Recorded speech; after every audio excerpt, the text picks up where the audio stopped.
Bueno, esta es la estación Plaza de Armas. Nosotros le hemos llamado siempre la estación de Córdoba. Antes, cuando funcionaba, viajábamos más tranquilos, ¿no? Pues nos parábamos a tomar café, a tomar calentitos, o una copita de casalla. Cuando te venía a dar cuenta, te faltaba un crío y estaba en un kiosco ahí mirando las chuches, ¿no? Garrotas de caramelo. Y la verdad que para mí es una de las estaciones más bonitas que hay. Esta estación ya no acoge viajeros ni trenes. Entrar en otras tan antiguas como esta es entrar aún en un mundo abigarrado, exuberante y complejo. La fascinación del viaje pocas veces encuentra un mejor escenario.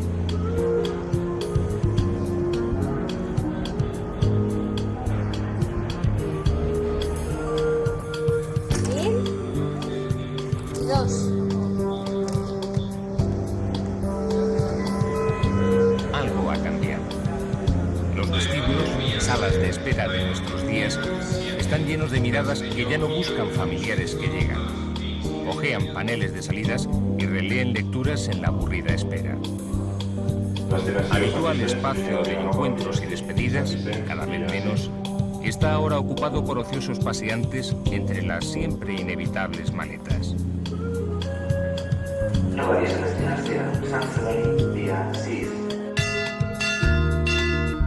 Los ferroviarios siguen aquí. También los trenes, que ahora pasan poco tiempo en los andenes, discretos unos y otros. Aún se repiten escenas conocidas, no por ello menos sugestivas. De la mano del jefe de estación, silbatos y banderolas marcan la salida del tren. Banderas y gorras rojas que después de tantos años le identifican perfectamente y nos tienden un puente hacia esa estación de la memoria de la que es difícil desprenderse. Relojes, campanas, rótulos y alguna vieja cantina impregnada aún de ese especial aroma, pasado y presente de las estaciones.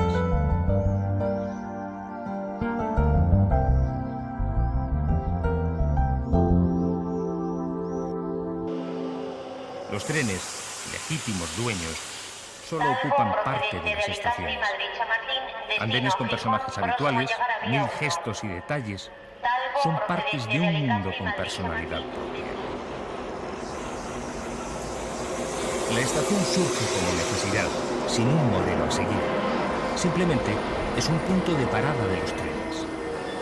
Las únicas exigencias para su construcción son las que plantea la locomotora: altura y ventilación. La primitiva estación es una sencilla estructura metálica, alta y abierta, apoyada sobre pilares de madera o hierro.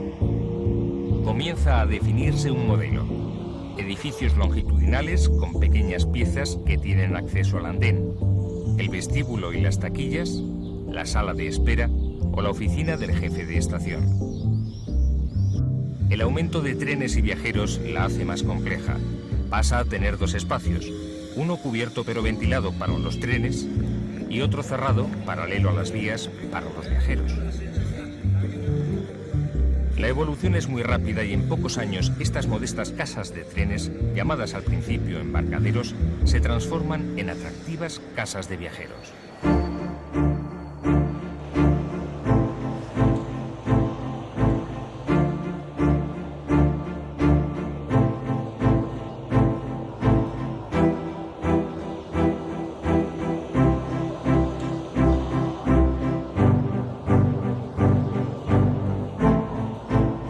Las estaciones son verdaderas catedrales laicas del siglo XIX. Como las iglesias o los centros comerciales, se han convertido en puntos clave de las ciudades. Grandes o pequeñas, importantes estaciones término o modestos apeaderos de paso, las 1.300 estaciones españolas forman un mosaico deslumbrante. Los detalles de fantasía que vemos en su arquitectura muestran la libertad y lujo empleados en algo a priori tan modesto como una casa de trenes. Las antiguas compañías levantaban las estaciones según sus pretensiones y posibilidades. El edificio de viajeros, el más público, más allá de su valor funcional, se convierte en el símbolo de cada una de ellas. Por eso es difícil encontrar dos estaciones similares en una misma ciudad. En Madrid, el lujoso reloj y los feroces grifos que rematan la fachada principal de Atocha plasman el poder de la compañía que la construyó, la MZA, que se decantó por la pujante arquitectura industrial de hierro para sus poderosos y sobrios edificios.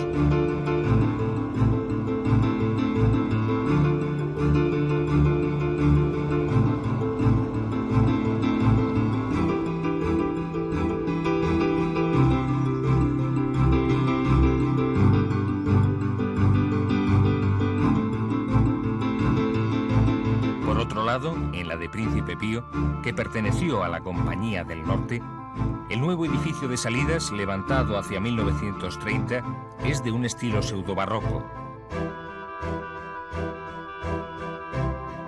Mientras que la primera construcción, de finales del 19, es de gusto afrancesado, con fachadas longitudinales adornadas con arcos y rematadas por mansardas. Un estilo que definió los inmuebles de esta compañía. La mayoría de las grandes estaciones españolas que aún existen se construyeron entre 1870 y 1930, a caballo de los dos siglos. Edificios públicos que marcan la personalidad de sus propietarios, formando un conglomerado de estilos, materiales y estéticas. Desde el Art Nouveau en Bilbao, La Concordia, a las tendencias regionalistas de la Estación del Norte de Valencia, adornada con cerámicas coloristas llenas de referencias a la huerta, pero con un carácter internacional que saluda al viajero.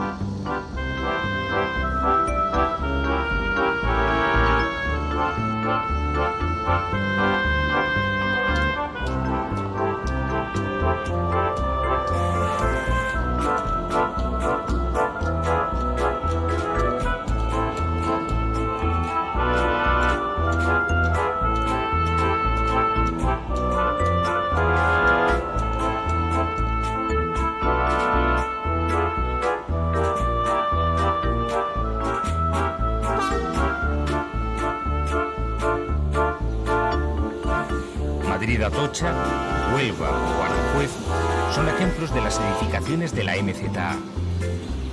Príncipe Pío, Valladolid Campo Grande o San Sebastián, de la Compañía del Norte. La tercera gran empresa ferroviaria, la Compañía de Ferrocarriles Andaluces, buscando un estilo propio que la identificara, llenó el sur español de influencias árabes, como el soberbio palacete Neumudéjar que es la estación de Jerez de la Frontera. Una escuela que llegó a su máxima expresión en la estación de Plaza de Armas, de Sevilla, perteneciente a su competidora, MZA, donde se suponen influencias de la Alhambra e incluso de la mezquita de Tánger.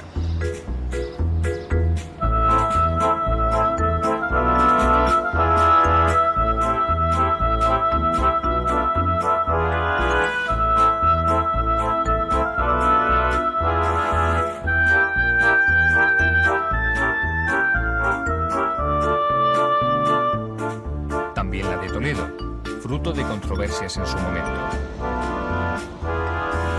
Los ingenieros criticaron a los arquitectos la gratuita construcción de la torre, alabando el enorme esfuerzo realizado para colocar un simple reloj. En el fondo era un ataque al papel preponderante de los arquitectos. Arquitraves y arabescos frente al acero y el vidrio, estética y funcionalidad, combinadas a partes iguales. Una clara demostración de la rebeldía del edificio frente a la ingeniería del hierro.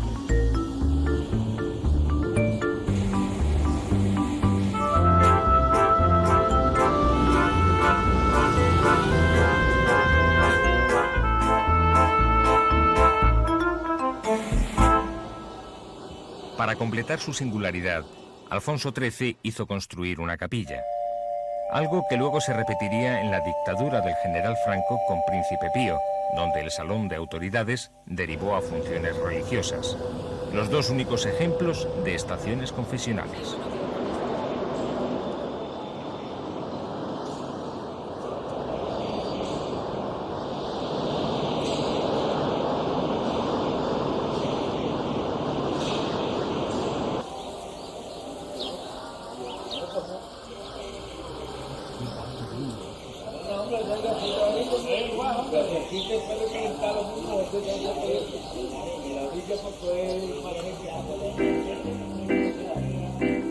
En las estaciones de los pueblos podemos reconocer los mismos detalles y gentes que vemos en una gran estación, a menor escala, pero con una repercusión igual o mayor. La estación no está en el centro de la localidad, sino a la salida, a veces a cierta distancia, pero nunca aislada. Inevitablemente se convierte en uno de los vértices del pueblo. El camino a la estación es territorio para taxis, regresos y encuentros, o simplemente uno de los paseos clásicos para los habitantes del lugar. Antes de inaugurarse la estación del ferrocarril solo existía Canfrán, lo que es Canfrán, pueblo actual que llamamos. Está a 4 kilómetros de aquí en Canfrán estación. Y cuando se inauguró la estación, aparte de la estación, se hicieron unos pabellones hechos por el Estado, donde vivían todos los empleados de ferrocarril, de aduanas. El Hotel Internacional en aquellos años era de lo mejor que teníamos en Canfrán, con una sala o salón comedor, una maravilla, con un artesonado fenomenal y unas habitaciones en muy buenas condiciones, con muy buena calefacción. Y entonces el personal que venía aquí a pernoctar a Canfrán prefería este hotel a cualquiera de los que teníamos en aquellos años, hablo de los años 50, en el pueblo de Canfrán. Las estaciones de pueblo tampoco escaparon a los gustos, libertad e imaginación de sus constructores. Hay bellísimos ejemplos en la Neomudéjar de Algodón, la Modernista de Ripoll o esta afrancesada y majestuosa de Canfranc. Tras el cierre del túnel de Somport, la que fue una de las estaciones fronterizas más importantes de España, se encuentra hoy día en un estado de semiabandono.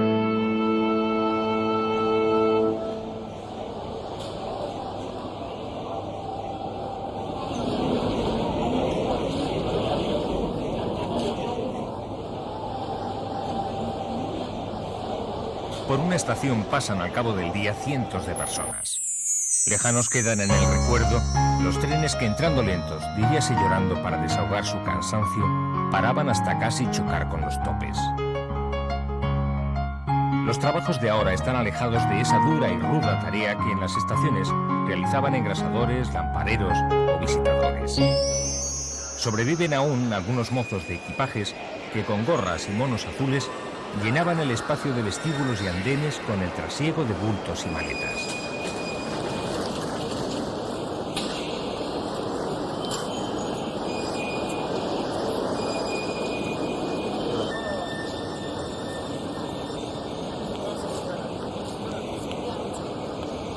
Era tan habitual que muchos de estos trabajadores vivieran en las estaciones que en muchas de ellas se construyó una segunda planta utilizada para viviendas. Los ferroviarios abandonaron las estaciones a la vez que las fábricas de la revolución industrial dejaron de acoger en ellas a los obreros. En unas y otras dejaron definido un estilo de vida.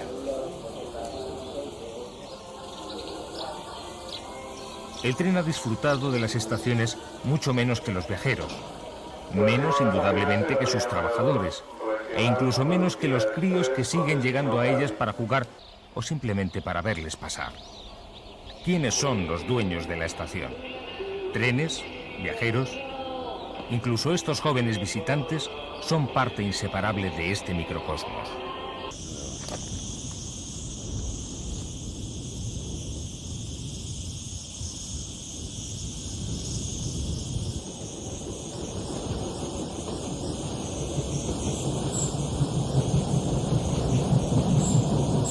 La forma más modesta y austera de estación es el apeadero.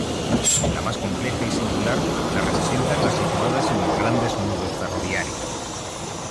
En su entorno surgen poblaciones desarrolladas por y para el ferrocarril. Miranda de Ebro, Alcázar de San Juan, como antes Venta de Baños y Medina del Campo, son nombres inseparablemente asociados al tren. Tanto Miranda como Alcázar tienen dos edificios de viajeros, uno que conecta el ferrocarril con el pueblo, mientras que el otro divide a los dos ramales de trenes que a ellas llegan, cantábricos y catalanes en Miranda, andaluces y levantinos en Alcázar. Es el esquema típico de estación de nudo ferroviario.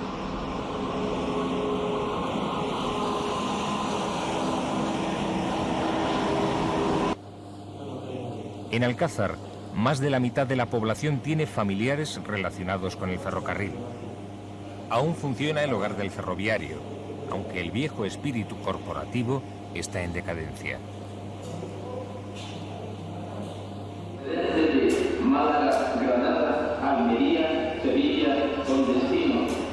Un mundo como este, lógicamente, excede sus límites, a veces desbordando cualquier previsión. El efecto de la estación es palpable en cualquier pueblo o ciudad. Las calles próximas a ella son una extensión de este mundo. Hoteles y pensiones viven de los viajeros. Antes de atravesar las puertas de salida, pícaros personajes se encargan de recordarlo. Los bares de las cercanías tienen sus menús y provisiones pensados según los horarios ferroviarios. Es de justicia que tiendas, bares y calles lleven nombres relacionados con el ferrocarril. La estación es una caja de resonancia.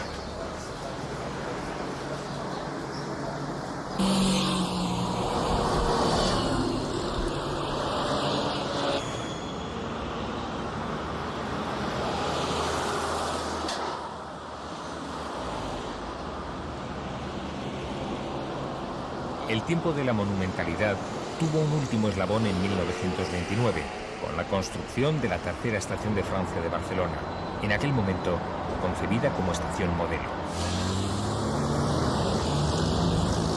Su gran estructura metálica es una de las últimas cubiertas importantes que se construirían en Europa.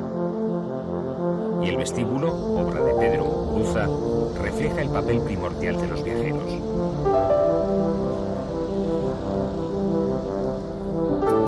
Hoy en día ha perdido gran parte del tráfico ferroviario por su carácter de estación término y alberga en sus edificaciones la Universidad Pompeu Fabra. Nada de ello le resta encanto e importancia. A partir de entonces, las estaciones entraron en una etapa de funcionalidad alejada de planteamientos monumentales. Chamartín en Madrid y Sants en Barcelona son verdaderos complejos arquitectónicos de carácter práctico, donde las estaciones se sumergen y la luz artificial ocupa el lugar de la natural.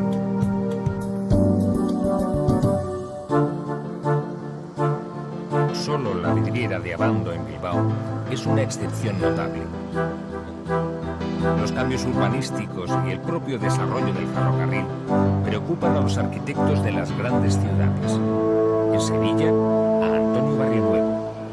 Yo creo que hay dos problemas ahora pendientes también del ferrocarril, que es un poco el destino final de los edificios de estaciones de viajeros antiguas, ¿no? La estación de Cádiz y la estación de Plaza de Armas, ¿no?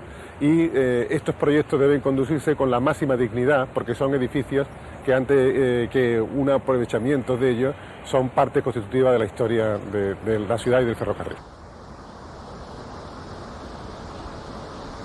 Concluidos sus días ferroviarios con la llegada del AVE, Sevilla Plaza de Armas no renuncia a la funcionalidad.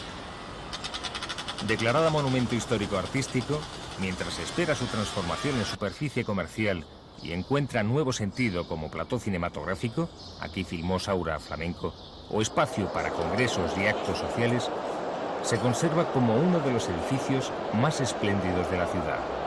La estación ha sobrevivido gracias a ser una construcción singular.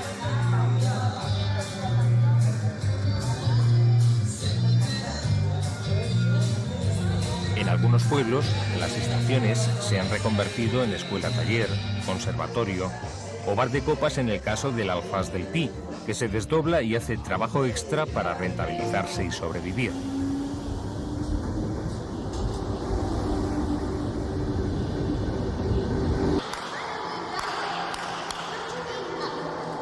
Otras grandes se han transformado sin abandonar su cometido.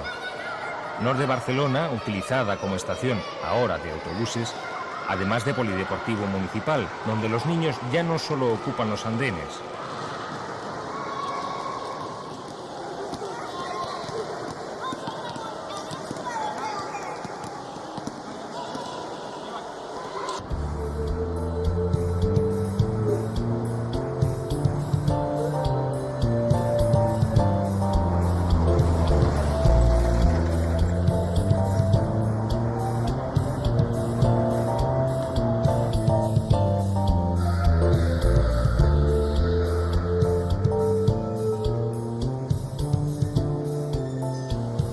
y Atocha, que aún mantiene su antiguo edificio de viajeros en uso.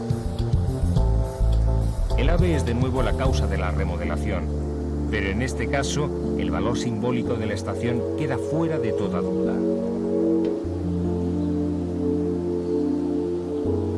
El proyecto se sometió a concurso y todos los participantes conservaron la vieja marquesina de hierro en sus proyectos. La estación quiere ser más acogedora que nunca. Hoy en Atocha podemos encontrarnos una exposición del más variado tema entremezclada con bares y tiendas. El jardín tropical nos proporciona una nueva versión de los grandes vestíbulos, sin problemas de agitación, carbonilla o pesados fardos. Invita al relajo para recuperar un valor otrora emblemático del tren, la comodidad, muchas veces olvidado.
Al otro extremo de Atocha queda la estación más actual, Santa Justa.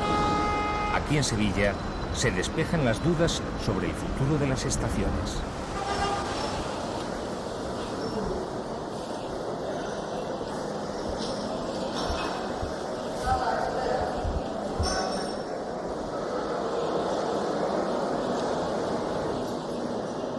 Esto no es como de antes, ¿no? Los bancos son como más de diseño, cómodos, pero casi no se utilizan, ¿no? Venimos en el último minuto, siempre con prisa. Tomamos, si podemos, el café bebido y ala, coger el tren. Es como un centro comercial que te venden una camisa o un coche también, o muchas cosas, ¿no? Te pueden. Y la gente está más cómoda aquí porque tiene aire acondicionado, y en verano pues aquí es, bueno, en Sevilla hace mucha calor, y o sea, una estación moderna, pero me gusta.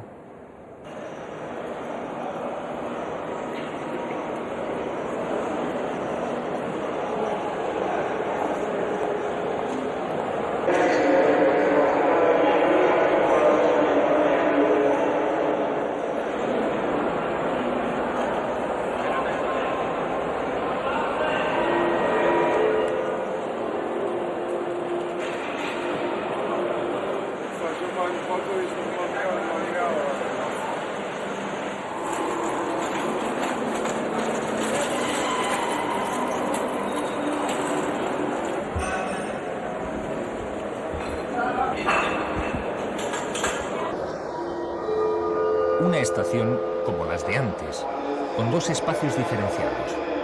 Uno para los viajeros, con los servicios y comodidades que corresponden a un edificio de finales del siglo XX, pero también con los condicionantes derivados de la necesaria rentabilidad comercial. ¡Venga, nos vemos!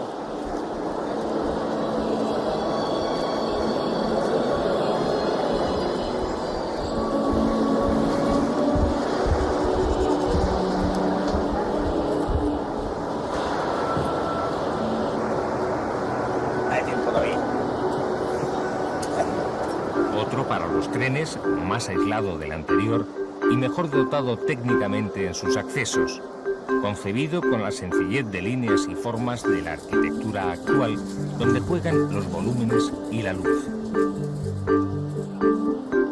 Una uniformidad arquitectónica heredada de las bellas estaciones del siglo pasado.